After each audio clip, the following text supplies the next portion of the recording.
They attended all of the rehearsals and took down all of the blocking and got all of the grips and cues and lights and all that kind of exciting stuff. And they ran the show from backstage, which is absolutely fantastic. So if there's an issue, it's on them.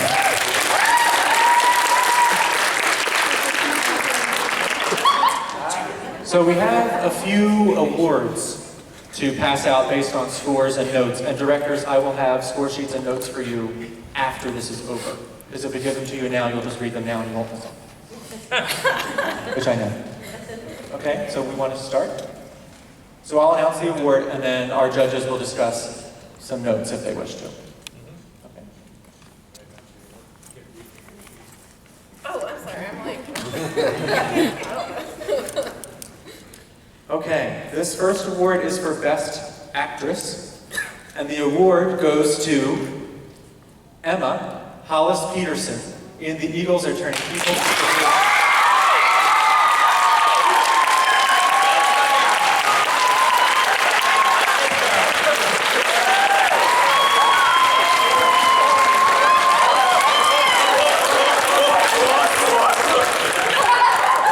Real quick on that one, it's really hard in an ensemble cast, but even harder when you have two principals that are working side by side. So that nobody takes the stage away from anybody else. That really you have to bring your A game to a play in order for both of the lead actors in the play to be able to really pull it off. And that was one of the reasons why we thought Hollis stepped up to the plate and was able to go fist to fist with her scene partner.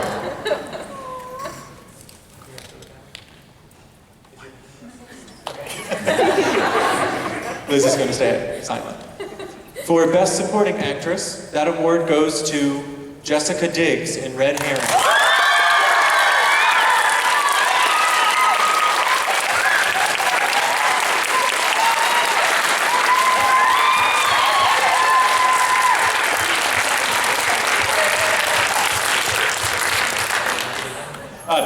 We thought Jessica made her entrance and occupied the entire theater when she came on stage.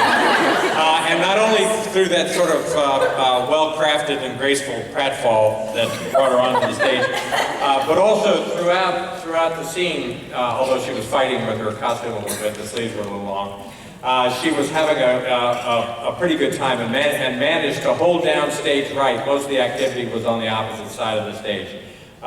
In order to balance out the play and to give her director a better frame for the whole play.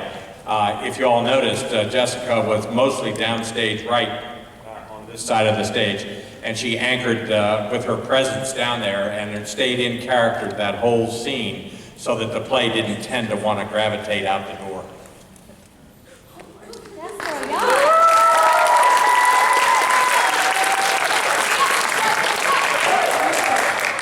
The next award is for Best Ensemble Work, and that award goes to The Plot to Assassinate the Chase Manhattan Bank.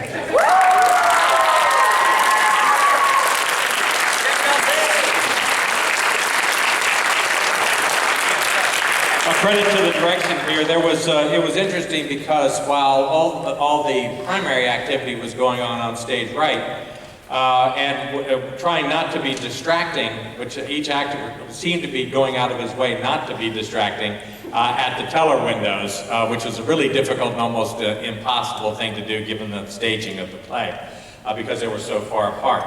And so the ensemble cast rotating in and out, bringing out the manager to come in and ask a few questions to help out with the various customers that came to the window, set the stage for the bank, and then all the other activity that was going on stage right, carried the rest of the play through.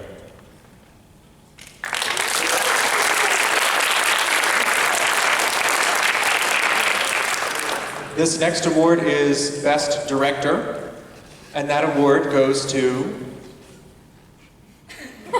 Oh, I forgot how to read. Shelby Billups.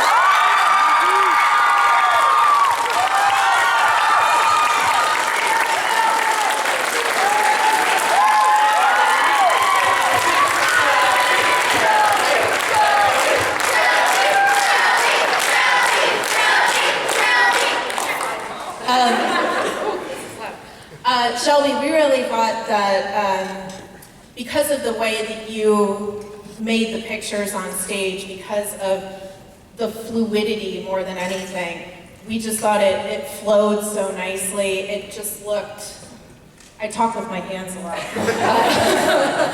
But it didn't feel choppy. It just moved so nicely. And on top of, you know, what we were looking at, the actors were clear. It just worked really nicely. And I'm gonna hand the microphone over to your former director, Michael White. Yeah, I thought, Shelby, because you have such a wide stage, a huge stage here, and you had the opportunity with so many murders, you know, fake and otherwise, to be able to stage them across the play so that it felt like, we didn't feel like you were sliding or overloading to one side or the other of the theater. And also, it was pretty good effect with the slapsticky side going on the one side. And the Lost Bar on the other side, and a few other odds and ends of going on. So we always held our interest through the entire width of the stage. And I think that was, along with that fluidity, and it just kind of flowed along. There was really no down spot, no soft spots in there. It was very nice.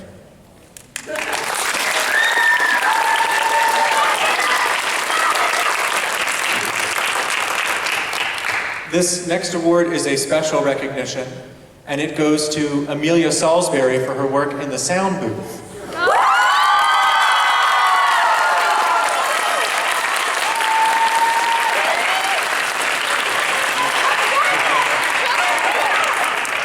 Sound guys get no recognition ever. Yeah, sound guys are usually the last, we don't even know they exist. And the neat thing about actually having sound become a character in the play, and that actually happened in this play. Nice job. Up next is Best Play. Sorry, I just needed a moment. The Eagles are turning.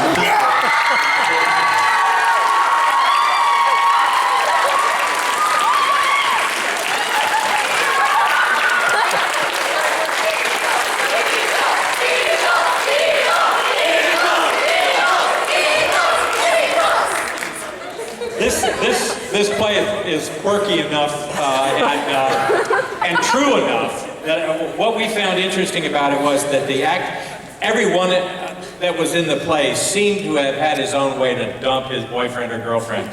And it was kind of apparent as the play started to mature that personal experience was coming out. And so you guys have walked the walk, I think.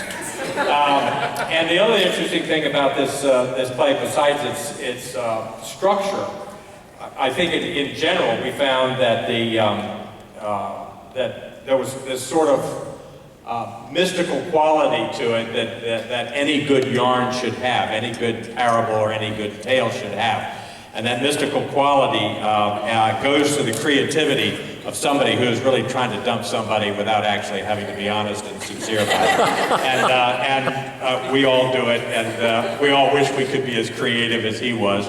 So we thought that play, and it was a very contained piece of work. We thought it was very nice.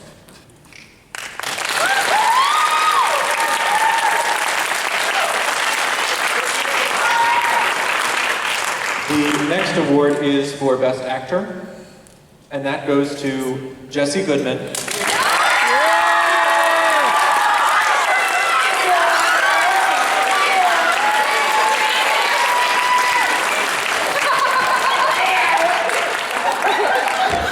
guys know that they do the scoring, right? You guys know that? Lots of hands. A lot of hands there. I'll tell you, when you, and this is something that was interesting with Hollis as well. When you occupy the stage and you draw a sort of imaginary circle around how far you feel like your character ought to go, and when another character that you're playing against comes up against you and actually interacts with you, that's where we thought that this ensemble cast, these two actors, did a really great job in standing one another off. If you flip the magnet around, you repel, and if you turn it the other way, you attract, and you can feel that pulse. And I thought that was part of the performance that was worthwhile. We also were able to hear Jesse really well because he was talking downstage. You know, you can quarter yourself to the side and actually talk to your audience a little bit. And partly because of that, I think everybody out here got an impression that we was a stronger presence on the stage for this particular show.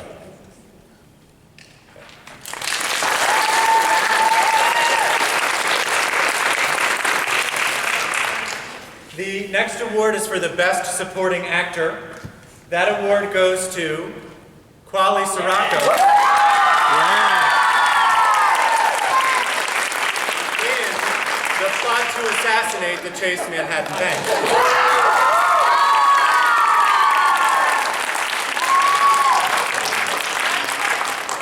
This could have been any banker anywhere, and it's no wonder why we want Wall Street to get reined in. It was when we watched the opening part of that and the sort of mature, officious nature that he carried to the part, we were both kind of impressed that even though he was being fairly heavily pinged on by Ian, he didn't flinch at all in his officiousness, which is probably the best characterization, being able to hold that character for as long as you were able to do.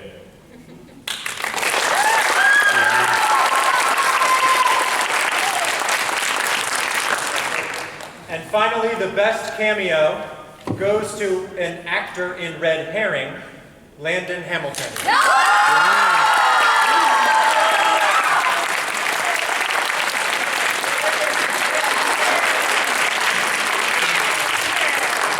Landon kind of sneaks up on you. You know, he's not. He comes in not like the leading guy, you know, the Hollywood superstar. He comes in sort of like the Philip Seymour Hoffman guy, you know. And I think there's a certain nice innocence and genuineness about the way you portrayed your character of the writer in that. We really enjoyed that piece.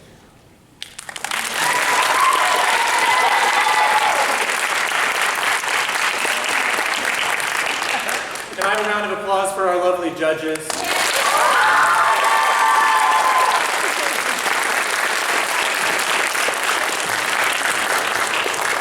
Thank you all for attending this evening. Have safe travels home. Thank you.